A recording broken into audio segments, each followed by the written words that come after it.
నేను ఒక press meet పెట్టా ఇదే స్పాట్లో. ఆ ప్రెస్ మీట్లో నేను క్లియర్గా కాకినాడ డీప్ సీ పోర్ట్ గురించి, కాకినాడ సెజ్ గురించి ఆ రోజు వచ్చిన వార్త, ఆ రోజు ఆ ప్రెస్ మీట్ వార్త, పేపర్లో వచ్చిన వార్త క్లియర్గా ఆ రోజే తెలుగుదేశం పార్టీ చెప్పింది. ఏమని చెప్పింది? జగన్మోహన్ రెడ్డి దొంగతనం చేశాడు, జేబు దొంగ అని క్లియర్గా మేము చెప్పాం. పారిశ్రామికవేత్తలు ఆంధ్ర రాష్ట్రంలో ఎక్కడైనా సరే డబ్బు సంపాదించే కంపెనీలన్నీ జగన్మోహన్ రెడ్డికి వాటా కావాలని, ఆ కంపెనీలు జగన్మోహన్ రెడ్డి ఖాతాలోకి వెళ్ళాలని ఆ రోజే మేము చెప్పాం. కానీ మా మాట ఎవ్వరూ నమ్మల. కానీ ఈరోజు ఛార్జ్ షీట్ ఫైల్ అయింది. ఈరోజు ఏకంగా సిఐడి ఛార్జ్ షీట్ పెట్టింది. ఎవరి మీద పెట్టింది? ఎందుకు పెట్టింది? కాకినాడ సెజ్ ఏంది, కాకినాడ డీప్ సీ పోర్ట్ ఏంది అనే రెండు విషయాలు ఈరోజు మనం మాట్లాడుకుంటాం. First let me start with Kakinada deep sea port. Kakinada SEZ 8,320 ఎకరాలు. ఎంత? 8,320 ఎకరాలు కాకినాడ సెజ్ విస్తరణ. పెద్ద ఏరియా. వన్ ఆఫ్ ది, నాకు తెలిసి శ్రీ సిటీ తర్వాత కాకినాడ సెజ్ చాలా పెద్దది ఆంధ్ర రాష్ట్రంలో. ఈ సెజ్ మీద జగన్మోహన్ రెడ్డి కళ్ళు పడ్డాయి. ఎందుకంటే ధనవంతుడు, ఎంత ధనం ఉందని ఆ రోజుల్లో ఆవులు ఎంత ఉన్నాయంటే పెద్ద రెడ్డో లేకపోతే పెద్ద మనిషో ధనవంతుడో అని చెప్పేవాళ్ళు. ఇప్పుడు భూములు ఎంత ఉంటే అంత ధనవంతుడు అనే విషయం మీరందరూ గుర్తుపెట్టుకోవాలి. ఫిబ్రవరి 28, 2012లో గవర్నమెంట్ ఆఫ్ ఇండియా కాకినాడ సెజ్కి 2012లో కాకినాడ సెజ్కి 8,320 ఎకరాలు ఇచ్చింది. దిగారు జనాలు. పందులు, చిన్న పంది, పెద్ద పందికి చిన్న పంది పుట్టద్ది. పెద్ద పందులు ముసిలి పందులు అయిపోయినాయి అని చిన్న పందులన్నీ రూట్లోకి వచ్చినాయి. ఈ చిన్న పందులు? విక్రాంత్ రెడ్డి, విక్రాంత్ రెడ్డి, వైవి సుబ్బారెడ్డి కొడుకు శరత్ చంద్రారెడ్డి. ఎవరి శరత్ చంద్రారెడ్డి? మన పొట్టోడు వియంకుడు అన్న. ఏ పొట్టోడు? పొట్టి సారాయి రెడ్డి అల్లుడు అన్న. ఇదే శరత్ రెడ్డి తీహారు జైల్లో 6 నెలలు ఉండేసి వచ్చాడు లిక్కర్ స్కామ్లో. ఇంకెవరు? The great Vijayasai Reddy, MP. పొట్టి సారాయి రెడ్డి కూడా ఈరోజు ఈ ఎఫ్ఐఆర్లో పెట్టారు. ఎందుకు పెట్టారు? ఎందుకంటే అరబిందో అనే కంపెనీ, ఏ కంపెనీ దీంట్లో వాటా కొనిందో ఆ అరబిందో వియంకుడు విజయసాయి రెడ్డి, పొట్టి సారాయి రెడ్డి కాబట్టి అని మీకు అందరికీ మనవి చేస్తున్నా. కత్తులు పెట్టారు, గన్నులు పెట్టారు, బెదిరించారు, మీటింగులు పెట్టారు, ఇంటికి రమ్మన్నారు. ఆ కేవీ రావు గారిని, కేవీఆర్ గ్రూప్ అంటాం వాళ్ళని, ఆ కేవీ రావుని ఇంటికి రమ్మన్నారు. ఆ విషయం ఏ విధంగా వీళ్ళు ఆ షేర్స్ దొబ్బేశారో అది నేను కాకినాడ సీపోర్ట్ దగ్గరికి వచ్చినప్పుడు మాట్లాడతా. ప్రస్తుతానికి కాకినాడ సెజ్ గురించి మాట్లాడతాం. ఓకే, కాకినాడ సెజ్ 320 ఎకరాలు ఎంతకు కొన్నారో తెలుసా? వాటా, కేవీ రావు వాటా దాంట్లో 48.74%లో ఆయనకి ఆల్మోస్ట్ 2011 ఎకరాలు, 4011 ఎకరాలు కేవీ రావు గారి కేవీఆర్ గ్రూప్కి ఉంది. ఈ 4000 ఎకరాలు ఎంత కొన్నారో తెలుసా? గెస్ చేయండి. 12 కోట్ల రూపాయలు. 4011 ఎకరాలు 12 కోట్ల రూపాయలకి బెదిరించి, తుపాకీ పెట్టి బెదిరించి ఈ హాఫ్ టికెట్ జగన్మోహన్ రెడ్డి ఈ డబ్బులు 4,000 ఎకరాలు కొట్టేశాడనే విషయం మీరు అందరూ గుర్తుపెట్టుకోవాలి. అంటే కాకినాడ పోర్ట్ పక్కన 29,917 రూపాయలకి 1 ఎకరా కొన్నారు.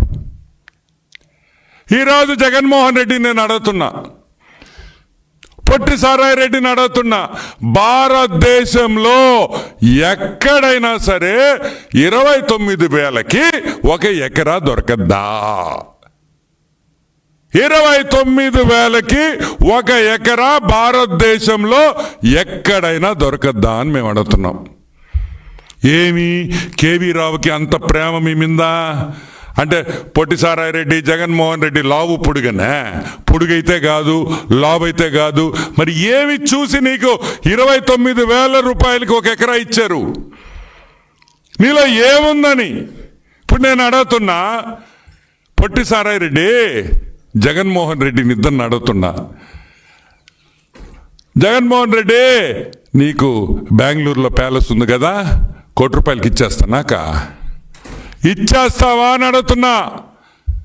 నీ బెంగళూరులో ఉండే ప్యాలెస్ నాకు ₹1,00,00,000 ఇస్తావా? లేదు తాడేపల్లిలో నీ కొంప ₹1,00,00,000 నాకు ఇస్తావా?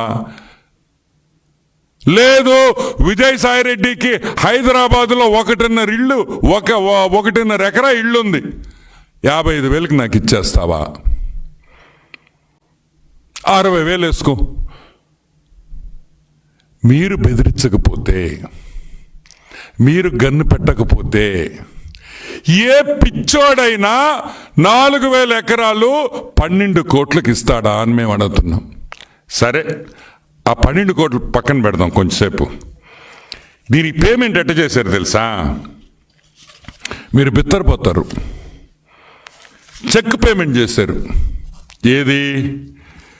2020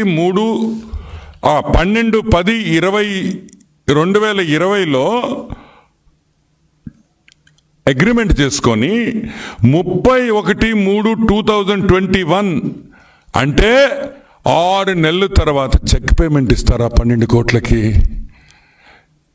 ఏందయ్యా ఈ ఆశ్చర్యం అని అడుగుతున్నాం. అసలు ఏమి జరుగుతుంది? 12 కోట్లు 4,000 ఎకరాలు తీసుకోవడం ఏంది?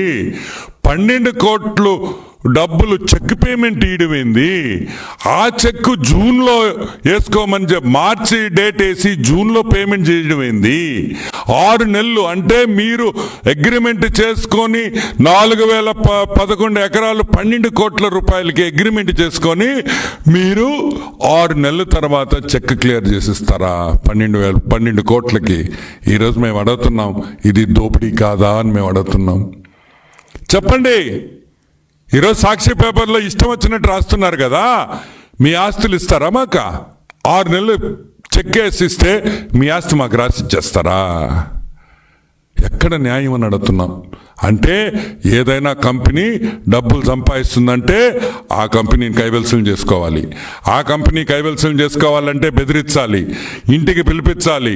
వాడు చెప్పినట్టు వినండి. విక్రాంత్ రెడ్డి ఏం చెప్తే నేను చెప్పినట్టే అని జగన్మోహన్ రెడ్డి, విక్రాంత్ రెడ్డి ముందర కేవీ రావుకి చెప్పింది వాస్తవం కాదా అని మేము అడుగుతున్నాం. ఇంకొక విషయం, రోహిత్ చతుర్వేది అనే వ్యక్తి, హీఈస్ ఎ కన్సల్టెంట్. ఈ రోహిత్ చతుర్వేది అనే కన్సల్టెంట్ ఐఐఎంలో చదివాడు. ఆయన profile, Rohit Chaturvedi profile almost 25 పేజీలు ఉంది. ఇది కూడా నేను ప్రెస్కి పంపిస్తాను. ఈ రోహిత్ చతుర్వేది అనే వ్యక్తి ఒక కన్సల్టెంట్, ఐఐఎం బెంగళూరులో చదువుకున్నాడు. క్రిసల్లో పనిచేశాడు, కేపీఎంజీలో కన్సల్టెంట్గా పనిచేశాడు, ఎస్ఆర్ పోర్ట్స్లో పనిచేశాడు, Egypt, Tamil Nadu, Kandla port, Tanzania, IRCTC, వీళ్ళ World Bank, Namibia, Asian Development Bank, Visakhapatnam port. ఈయన కాకినాడ సెజ్ గురించి ఒక రిపోర్ట్ ఇచ్చాడు. ఇంత రినౌండ్ ప్లేయర్ కన్సల్టెంట్ ఒక రిపోర్ట్ ఇచ్చాడు. ఏమనిచ్చాడంటే మొత్తం కాకినాడ సెజ్ గురించి మొత్తం రాస్తూ ఆయన ఇచ్చిన వాల్యుయేషన్ తీస్తే మీ కళ్ళు జిర్యలంటాయి మనకి. 8,230.48 ఎకరాలు, ఒక్కొక్క ఎకరా రేటు 50,24,000 రూపాయలు. ఆయన ఇచ్చిన వాల్యుయేషన్ రిపోర్ట్, రాజీవ్ చతుర్వేది అనే కన్సల్టెంట్ ఇచ్చిన వాల్యుయేషన్ వచ్చి 50 లక్షల రూపాయలు ఒక ఎకరాకి ఇచ్చాడు. అంటే 4,000 ఎకరాలకి మీరే క్యాలిక్యులేట్ చేసుకోండి ఎంత అవుతుందో. 4,135 కోట్ల రూపాయలు. అంటే కేవీ రావు షేర్కి 2,000 కోట్ల రూపాయలు వాల్యుయేషన్ వేశారు ఈ 4,000 ఎకరాలకి. అంటే 2,000 కోట్ల 2,000 ఎకరాలకి 12 కోట్లు ఇస్తారా? 2,000 కోట్లకు గాను. ఈరోజు నేను అడుగుతున్నా, ఇది న్యాయమా ధర్మమా అని అడుగుతున్నాం. ఇది బెదిరించడం కాదా? ఇది గన్ను పెట్టుకొని లాక్కోవడం కాదా? ఏమంటారు? 2,000 కోట్ల ఎస్టిమేషన్ వేసిన 2,000 ఎకరాలకి మీరు ఎంత తీసుకుంటారు? 12 కోట్లకు తీసుకుంటారా? 2,000 కోట్లు ఎక్కడా, 12 కోట్లు ఎక్కడా అని మేము అడుగుతున్నాం. ఇది బెదిరించడం కాకపోతే ఏంది అని అడుగుతున్నాం.